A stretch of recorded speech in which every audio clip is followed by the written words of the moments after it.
Number one pala, walang kredibilidad. Bakit?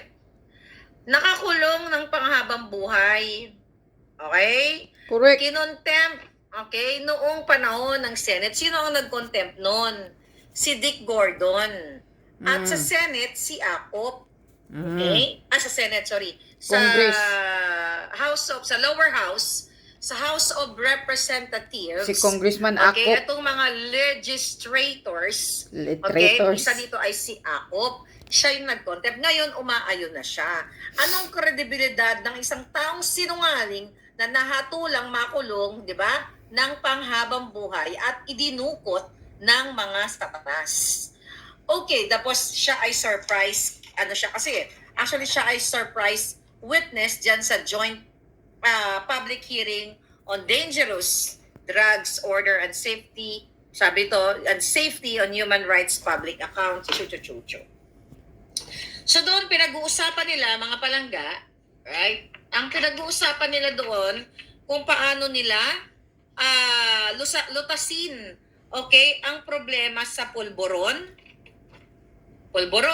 okay? Paano nila lutasin ang pogo? Actually, pogo at itong illegal na pulburon at ang smuggling. So yung quad na yan, yung huwad na huwad na grupo na yan ay pinagsama-sama nila para pagsamasamahin na nga lang do yung issue sa Bureau of Customs na si Liza Tanas. At ang pamilya ni Bangag, si Martin Araneta na pinangalanan na Clarita Carlos, kaya siya tinanggal.